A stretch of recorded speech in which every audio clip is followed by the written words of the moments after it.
welcome to our deep dive Yeah. into this whole world of personalized medicine. Mm. We've got some really fascinating research reports here today about how medical treatments are becoming so much more tailored to individual patients. Yeah. I mean, it's like having a custom-made suit, Right. but for your health. Exactly. We're talking about how your unique genes, your lifestyle, even where you live, Yeah. can all be factors in getting the best possible treatment just for you. It really is a whole different way of looking at healthcare. Yeah. Moving away from that one-size-fits-all Yeah. approach. So let's jump right in. What exactly is personalized medicine?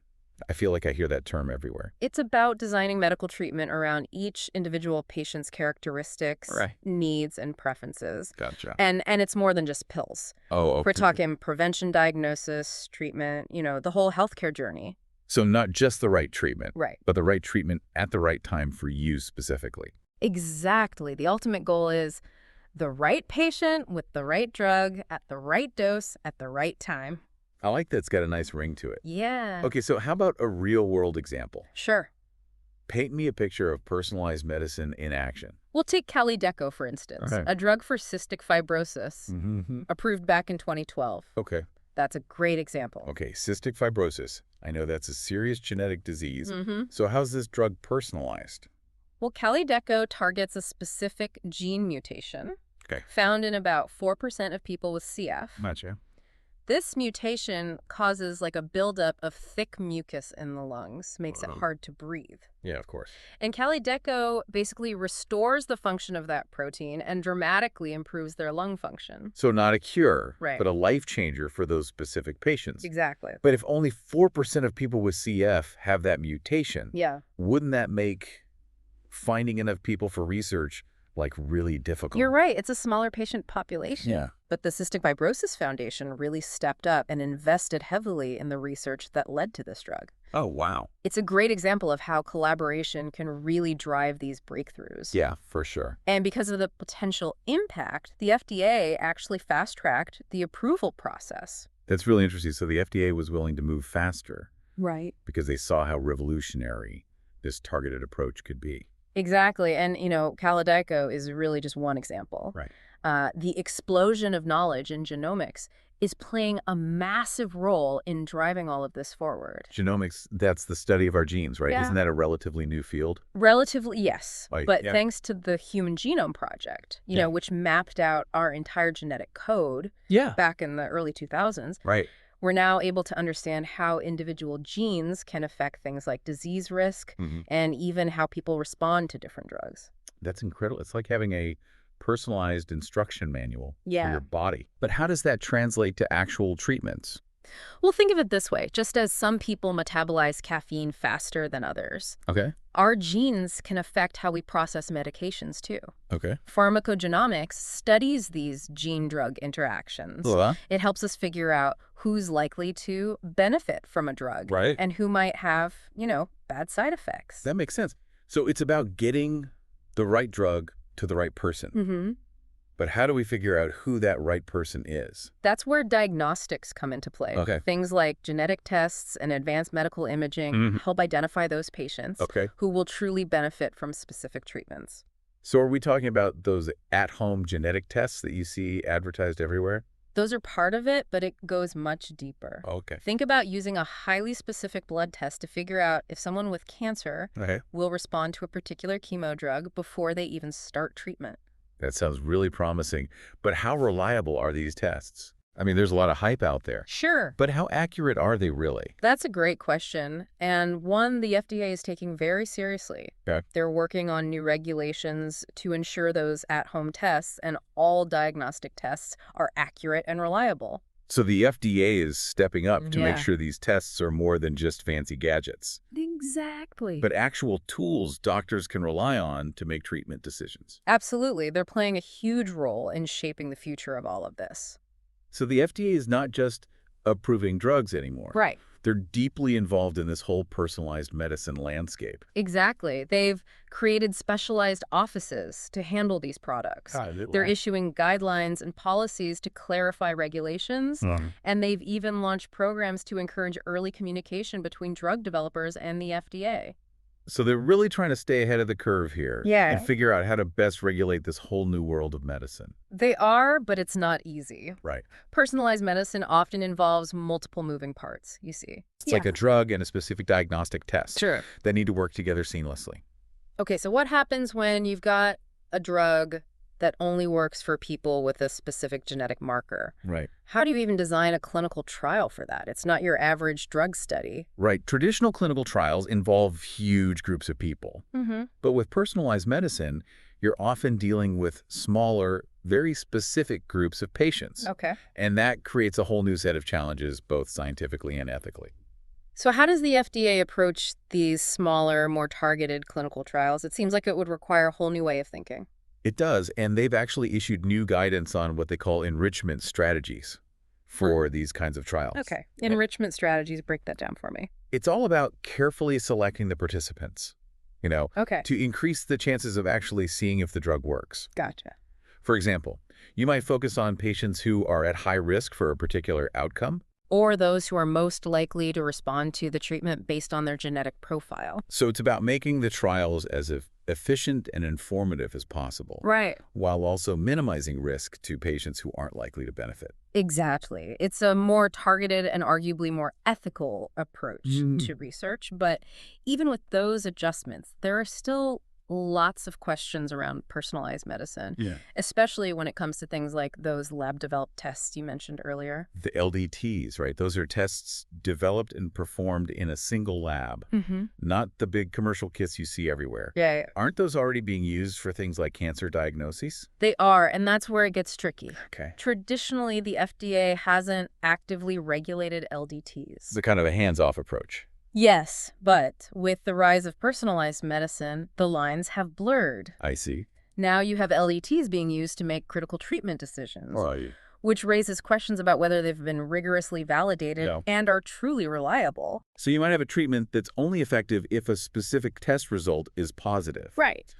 But what if the test itself is iffy? Exactly. That seems like a recipe for disaster. It is, and that's why the FDA is now working on a framework for regulating LDTs. Okay. They're trying to find that balance between encouraging innovation and ensuring patient safety. That makes sense.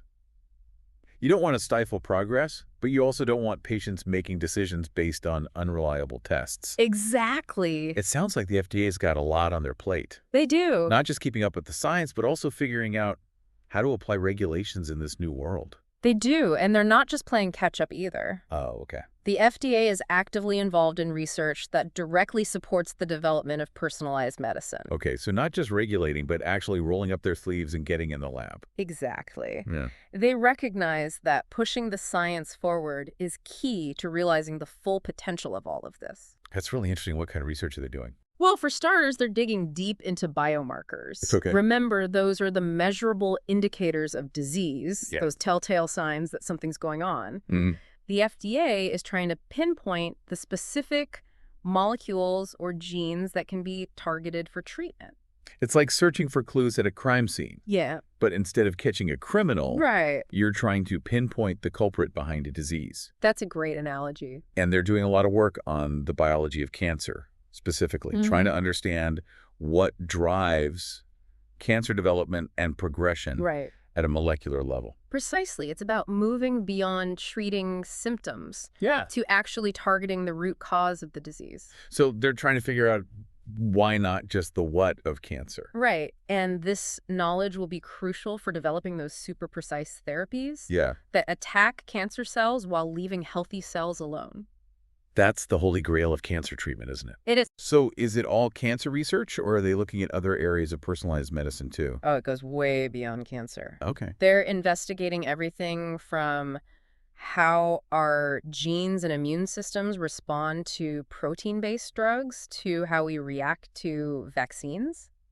Wait, vaccines? I know there's a lot of debate about vaccines these days. Sure. What kind of research is the FDA doing in that area? They're trying to identify the genetic factors that might make some people more prone to experiencing bad reactions to vaccines. Gotcha. It's about being able to personalize vaccination strategies, ensuring that people get the vaccines that are safest and most effective for them.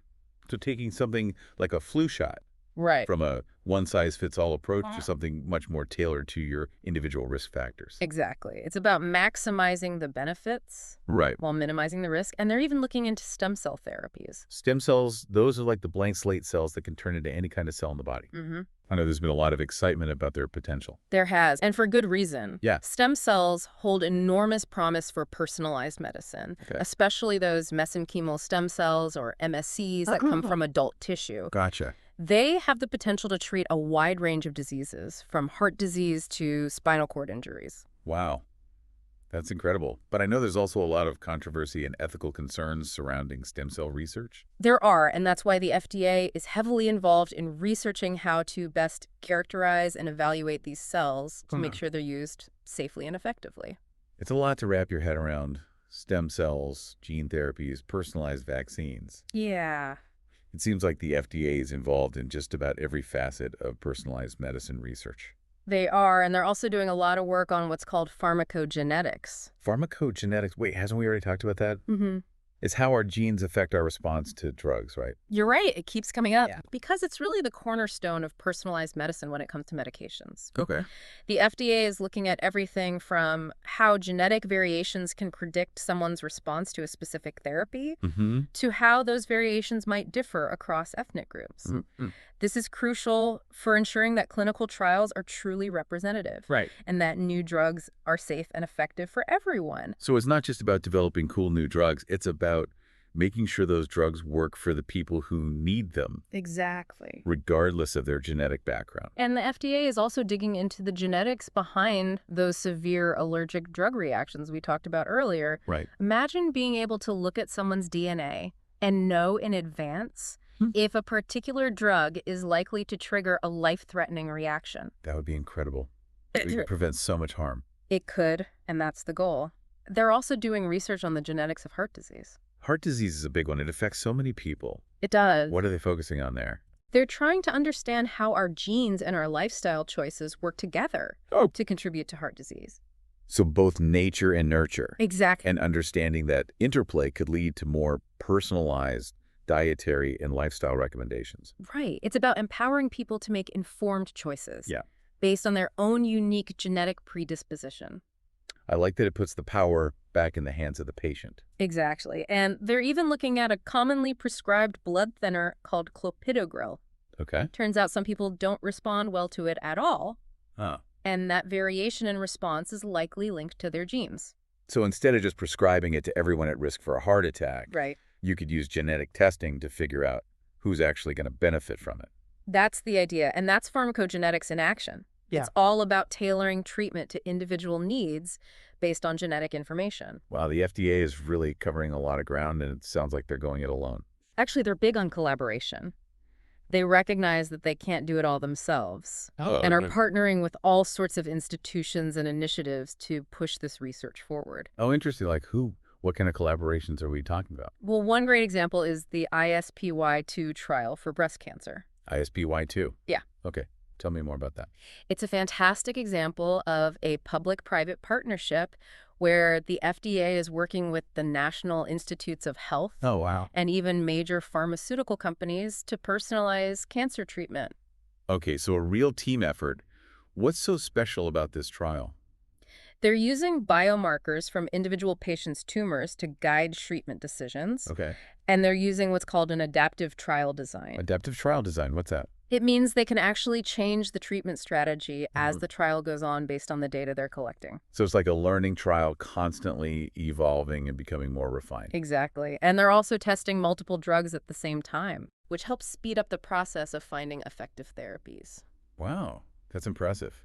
It sounds like a much more efficient and patient-centered approach than traditional clinical trials. It is. And the FDA is right there in the mix, helping to ensure that the trial is done rigorously and that the data is used to make good decisions about future drug development. Exactly. I'm guessing ISPY2 isn't the only collaboration they're involved No, in. not at all. They're working with researchers at the University of Maryland Okay. to study the genetics of a treatment for heart failure called cardiac resynchronization therapy. I've heard of that it involves implanting a device that helps the heart beat more efficiently, right?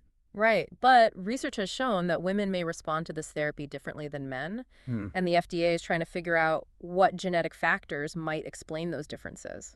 So instead of a one-size-fits-all approach, you could tailor the treatment based on someone's gender and their unique genetic makeup. Exactly. And they're also collaborating with George Washington University Hmm. on a project that sounds pretty out there at first. Okay. They're developing a microfluidic chip to test how tears interact with contact lenses. Tears and contact lenses. What does that have to do with personalized medicine? The goal is to actually personalize contact lens prescriptions and care products Wow. based on the unique composition of someone's tears. So it's not just about drugs and fancy medical devices. Right. Personalized medicine is finding its way into all corners of healthcare. It is, and they're also collaborating on research involving adaptive optics, Okay. which is a really cool technique that corrects for distortions in light waves. Adaptive optics, explain that one to me. It has a lot of applications, Okay. but in the context of personalized medicine, Yeah. it's being used to create custom-tailored laser eye surgery. Oh, wow. They can use adaptive optics to measure and correct for the unique imperfections in each person's eye.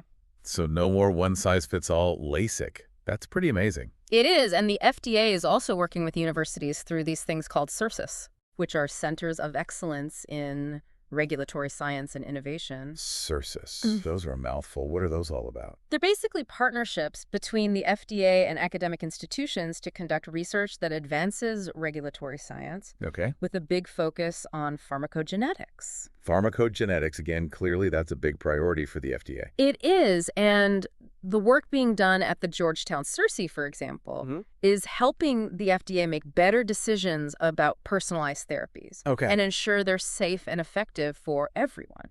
It's incredible to see how the FDA is not just adapting to this new era of medicine, Right. but actively shaping it through research and collaboration. They're not just sitting on the sideline. Not at all. They're right there in the thick of it, pushing the boundaries of what's possible. It's really mind-blowing to think about how far personalized medicine has come, in such a short time. It is. It feels like we're on the verge of a whole new era Yeah, of healthcare. absolutely. So we've talked a lot about the potential, but what about like real-world applications? What's happening right now that's actually changing people's lives? Well, oncology is a great example. Okay.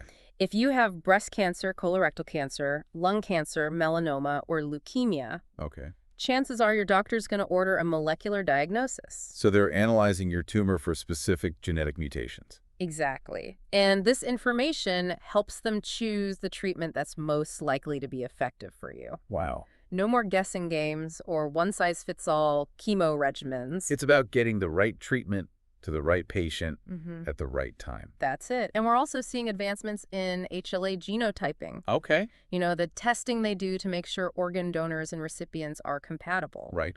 This is especially critical for bone marrow transplants. So personalized medicine is increasing the chances of transplant success. Absolutely. And remember those severe drug allergies we talked about? Yeah. We're now able to identify patients who are genetically predisposed to those reactions, so doctors can avoid prescribing medications that could be life-threatening. That's a huge win for patient safety. It is. And what about all that research on pharmacogenomics? Right. Is that making its way from the lab to the doctor's office? Definitely. We're now using genotyping of drug metabolizing enzymes to personalize dosing for lots of medications. So no more standard doses. Right. You can determine the optimal dose for each patient based on their unique genetic makeup. Exactly. This helps make sure patients are getting the right amount of medicine, making it more effective and reducing the risk of side effects. That makes sense. And it's not just pharmaceuticals. We're seeing personalized medical devices too. Right. Think about prosthetic limbs that are custom designed to fit your exact body or implantable devices that are tailored to your specific needs. So we're not just talking about a better fitting shoe, but a bionic leg that's practically an extension of you. Yeah, that's a great way to put it. We're moving towards a future where medical devices are as unique as the people they're designed for. It really does feel like personalized medicine is changing everything. Mm-hmm. But you mentioned earlier there are still challenges ahead. Yeah. What are the biggest hurdles we need to clear to make this vision of personalized healthcare a reality? Well, as much as we've learned, we still have a long way to go when it comes to understanding the complexities of disease biology. Yeah.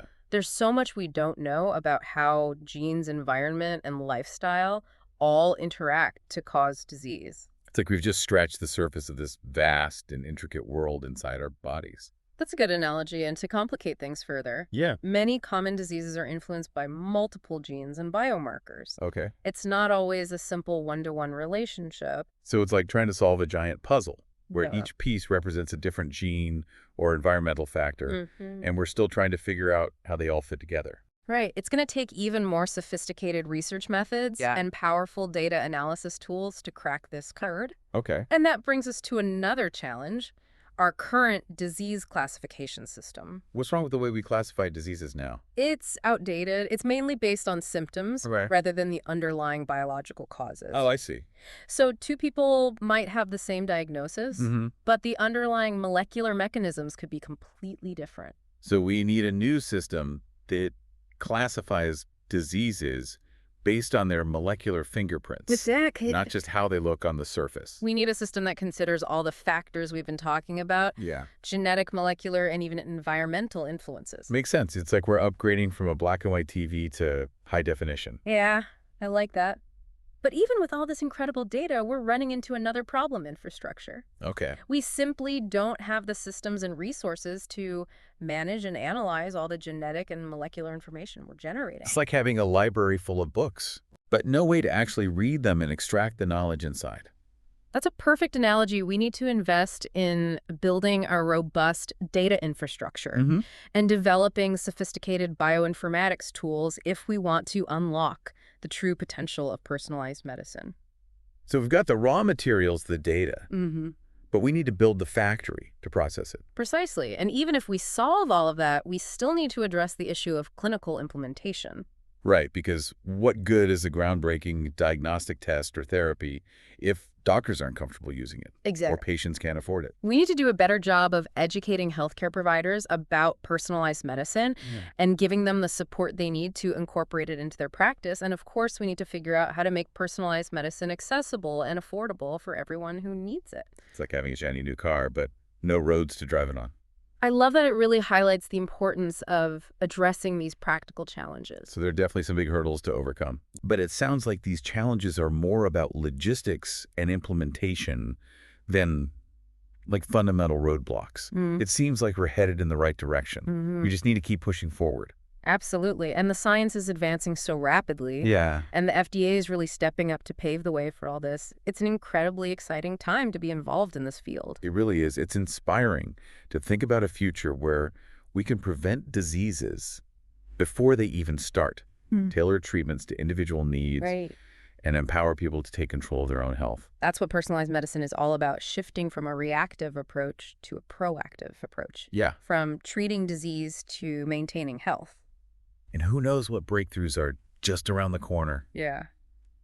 This deep dive has given us a glimpse of the incredible potential of personalized medicine.